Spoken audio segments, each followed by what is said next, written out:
Bow, chicka wow wow. What's up, party people? Welcome to another episode of Elevate Your Life. I am your hostess with the mostess, L as in the letter L, and key as in the key to your heart. Well, thank you all for joining me on this Mindful Monday. How's everybody's Monday been? Good, good. Well, I got to thinking, and I realized that when I did last week's Mindful Monday and Wisdom Wellness Wednesday, and we dove into dating tips for 2025, it was such a hit that I want to keep it going. Keep it going. I want to share my wisdom, my knowledge, my questions and answers, and all of the in-betweens with you to help you navigate into this crazy world of dating in 2025. And these tips and tricks, not tricks, I use that in jest, are good for ages 14 to 65, if you can believe that. I've done my research, I did my homework, I'm talking to people of all ages. So let's dive into it, shall we? So one of the things I realized that I didn't talk about when I was talking about dating tips and tricks and providing a checklist is, what about a checklist? What about a list of questions that you ask when you go on these dates? Hello. I think that this is really important, guys and girls, to know what to ask. And actually, one of the things that it brought it to me is, as most of you know, I am a paraeducator by day, special education aide by day for middle schoolers. And so I have basically teenagers asking me what to ask on a date and talking about how they're nervous and they don't know what to ask, what to say, yada, yada. And then even all the way up to ages 60, 65, the question still remains, like, what kind of questions do I ask? And while it does vary depending on the age, I thought, wouldn't it be great if I provided some information to what sort of questions that you should ask? What should you have in your back pocket? I thought so. So I did a little homework, I asked around, and here is what I came up with. Okay, so for ice-breaking questions, you could start with, what's your favorite food or restaurant? Ladies and gents, I have to say this brings up a great point because I married a vegetarian. And I have to tell you, I am a meat and protein kind of girl. I mean, protein and veggies kind of girl, like high protein, veggies, low carbs. And so for him, he's almost the opposite. So I got to be honest, I wish I would have known or thought of asking this question. Now, while we did go on several dates prior to, and I knew he was a vegetarian, I did not know that this man does not cook.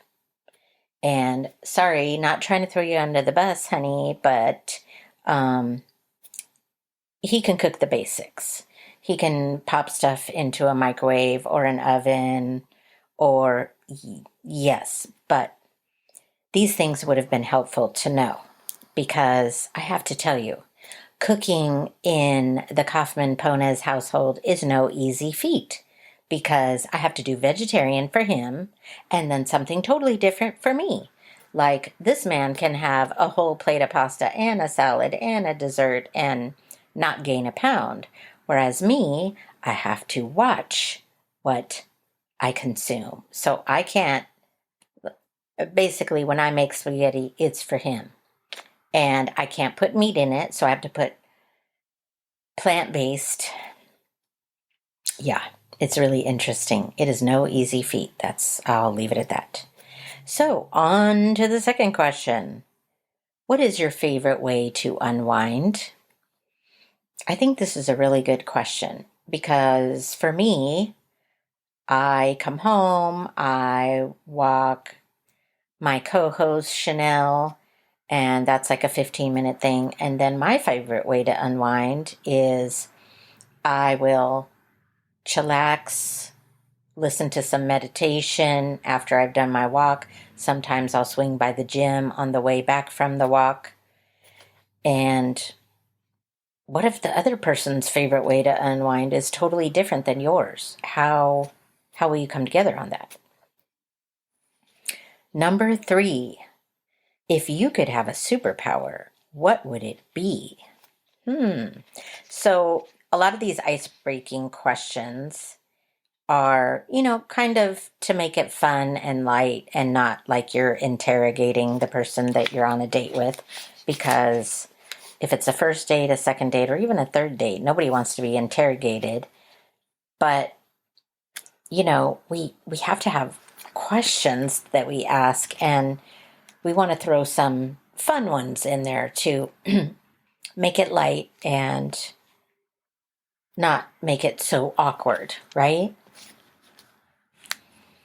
So, moving right along, what are your current interests and hobbies? That's going to tell you if you are aligned with, what if they like to stay home and you like to go out? These are important things, people. Or what if they enjoy going to eat, watching movies, or Netflix and chill kind of scenario, and you're like, I like karaoke, dancing, uh, going to a comedy club, things like that. It's important to know these things.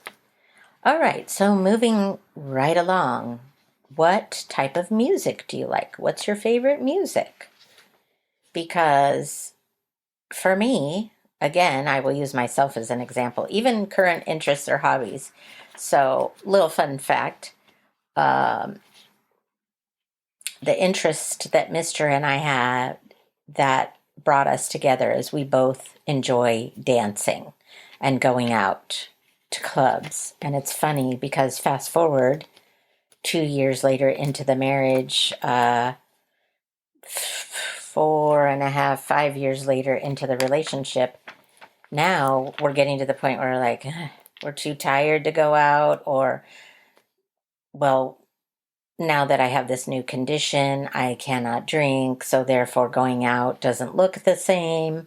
I can still go out and watch everybody else do it. It looks different from where I'm standing. And also, I love karaoke. Does he love it? Not really. Does he come to support me? Yes. Do I often say, well, I can just go by myself with my karaoke friends? No, no, no. I want to go and support you. But his heart really isn't in it. He will show up. He will observe. He will record me singing. But is it his favorite thing to do? Definitely not. Moving right along to, what is your favorite book, movie, or show? I really like this one because, for example, my husband will read everything on the internet from social media, LinkedIn, sports stats, etc. But when I try to get him to delve deeper into the book that I am reading, Commitment to Love, Love is a Verb, yeah, I gotta say I haven't heard a lot of feedback from that. So, favorite book? Movie and show, anything that has Chicago in it. And yeah, because he's from Chicago. So, favorite book, movie, or show could really enlighten you as to what, if you share the same likes or dislikes when it comes to this. Are they a reader? Do they like movies? Do they like to stay home and watch TV? Next on the list, biggest accomplishments. This is a good one. I really like this one because when you ask what are their biggest accomplishments, they get an opportunity to talk about themselves and share something, their values, what they're proud of. So I think that that's a really great question. Then we go on to what are your long-term goals? What have you learned from past relationships? Okay, biggest accomplishments, values, something that you're proud of. Is it going to be, becoming a dad, buying a house, refereeing this game, football game? I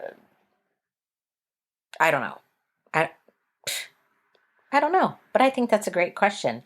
Long-term goals, super important. What have you learned from your past relationships?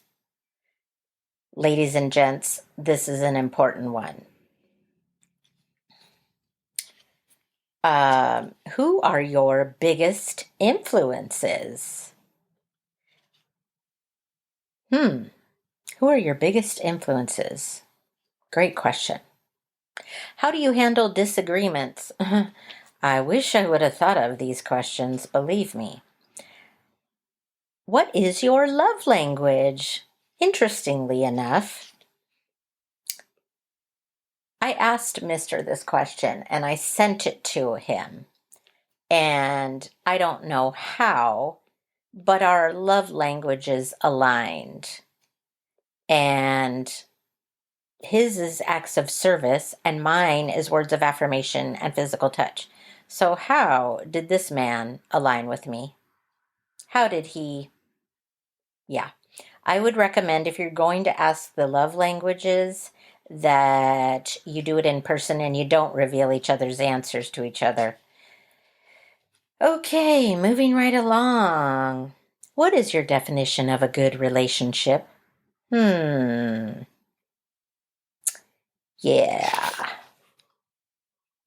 And then, what are your work and career goals? What are your ambitions?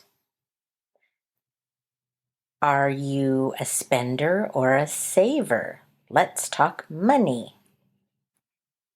Family, children. How many children? When do you spend time with them? How important is it? How important is family to you? How close are you with your family? For example, I like to think that I am close with my kiddos, Brooklyn and Brandon, and I talk to them on the regular. Lately, it's been more so Brooklyn rather than Brandon. And how do you talk to them? Do you text them? Do you call them? What's the communication like? And what about health, physical and mental health? Like, what are you doing to maintain your physical and mental health? These are really good questions. I hope all of you are taking notes. And then under one roof, old habits die hard. So what does it look like when you're under one roof? Are you the kind of person that comes home and eats your dinner and sits in front of the TV and you don't communicate until, okay, good night, honey? Or are you talking about your day at the dinner table? And, are you asking each other about your day? And do both of you get the opportunity to talk?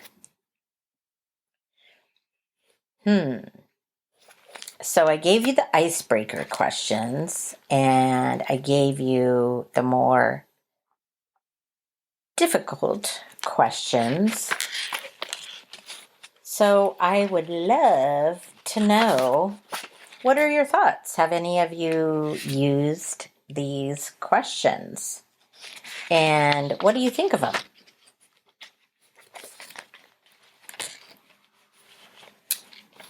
And I will end on the note of, what do you think is your best quality? It'll be interesting to hear the feedback on that one. And then, dun dun dun, what is your worst quality? I wonder if people would actually be honest about that. Obviously, we'd like to think so. And then moving right along to, what is your idea of happiness? What is your idea of happiness? That could be so simple, but it could also be so elaborate. Like, there is such a wide range of how someone could answer that. And then, obviously, this doesn't apply to the 14 to whatever, but what does retirement look like to you? A lot of great questions that I think will prove to be very helpful in the dating world. Going back to one of the questions about what's your favorite book, movie, show, or podcast? Hey, do you prefer the outdoors or the indoors? Well, that's really helpful. What if they're an outdoorsman or outdoors woman, and like I said earlier, you are content with staying home, playing chess, checkers, Monopoly, video games, watching your favorite shows or movies, and eating in, chilling. There's a lot of really good questions out there. What about traveling? Do you like to travel?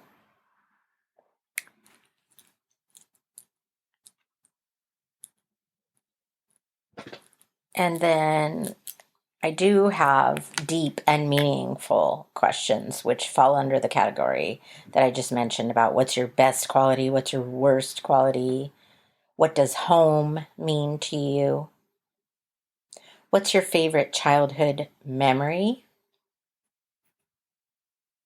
who are your role models,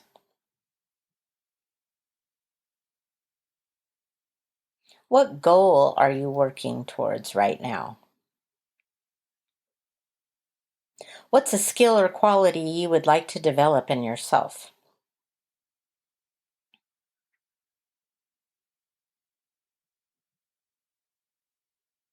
What's the most difficult thing you've ever been through? How do you cope when you're upset or stressed out? Ooh, that's a good one.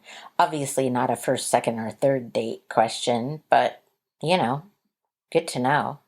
What are you most grateful for? What's the best piece of advice you've ever received? What is your worst habit? And if you could change one thing about yourself, what would it be? And then we move on to questions for navigating awkward silences. Ooh, okay. Now this is good. And a lot of us need this. If there's a lull in the conversation, you can ask your date a hypothetical question to spark the conversation and re engage them. What are some questions that can help you fill an awkward silence? I love this one and I already read it. If you could have any superpower, what would you pick? I always struggle with this one because I'm like, well, I would want to fly. I would want to be invisible. Um, but then wouldn't you want to have superhuman strength or be really fast? Like, what would you pick? If you could travel anywhere in the world right now, where would you go? Oh my gosh. This is where I'm not good at picking one particular thing because there's so many places I want to go. Greece, Portugal, Italy. If you had three wishes, what would you ask for? If you could go back in time and witness a historical event, which one would you choose? Well, anyway, guys, you get the idea, right? I wanted to provide you with some tools because I talked about red flags, things you need to know, the danger signs you need to be aware of. And I think I kind of mentioned the checklist, but I'll go back to it for those of you that may have missed it. Conscious dating red flags checklist. I'm just going to recap on those. Danger signs. Reacts to frustration with anger, rage, or blame. Blames others or circumstances for a life situation. Tries to control everything, including me. Immature, impulsive, and or irresponsible. Emotionally distant or void, aloof. Still pining for a past relationship.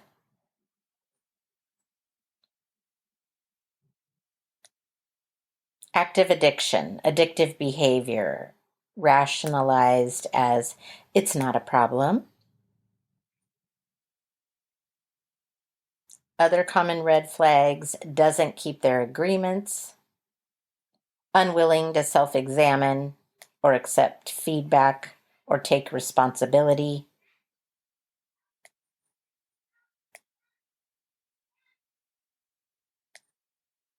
Changeable and inconsistent behavior, inability to listen,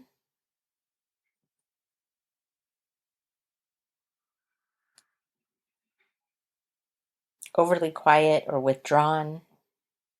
Emotional roller coaster, reoccurring or regular emotional drama. What they say about themselves doesn't match reality. A lot of good information for all of you that are out there looking for love in all the wrong places.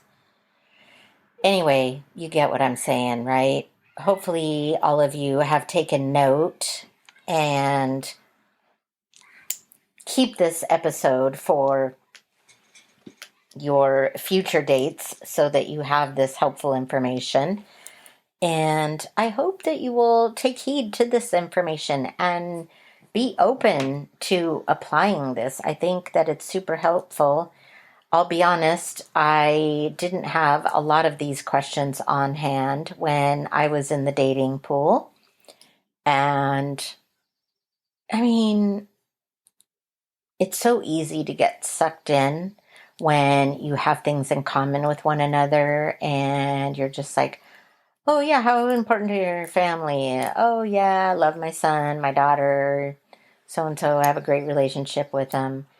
Don't be afraid to ask the uncomfortable questions as time moves on and you're progressing in the dating. I think, obviously you have to have the basic questions in the beginning, and then as the relationship progresses, you move on. I always have Dr. Phil in the back of my head of you teach people how to treat you.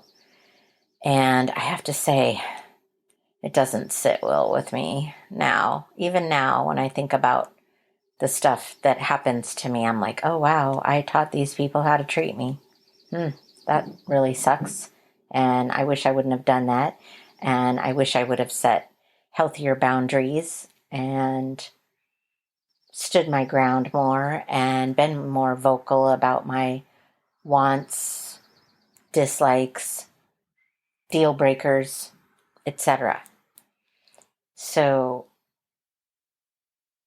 make sure that you are utilizing your list, standing by it. Don't be afraid to use it. It's important when you're out in the dating pool. And I wish you all the best of luck. Thank you so much for tuning in and for listening. Thank you to my loyal subscribers, Jeff Para, namaste. Lisa Roberts, Curbello, mwah. Much love to you, sis. Kyle Few, Commitment to Love, Love is a Verb. I continue to read your Audible found on Amazon, and I encourage all of you to read this book. Not only does he talk about commitment to love, love is a verb, but it doesn't just talk about loving others. It talks about self-love and what love means and the commitment to it. And there's so many layers in this book.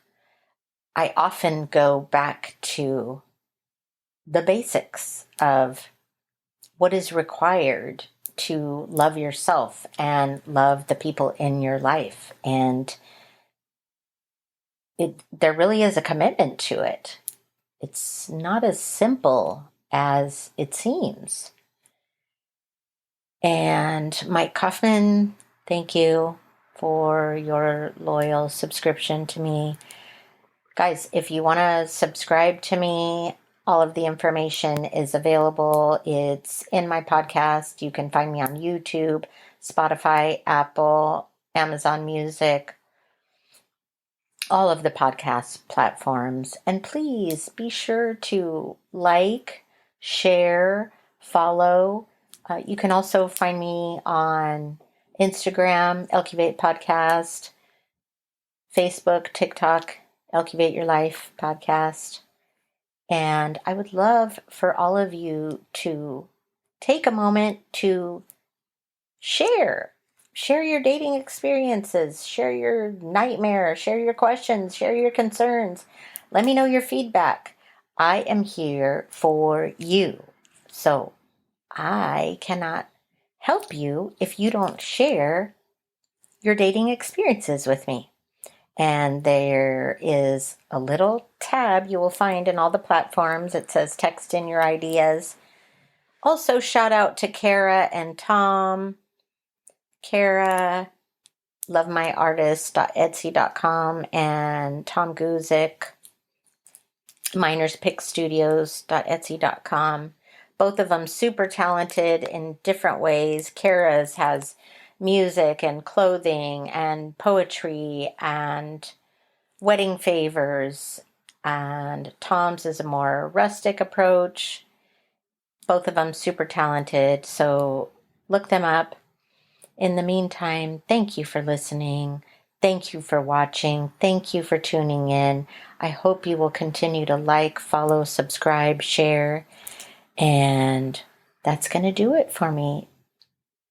Thank you for tuning in, and ciao for now.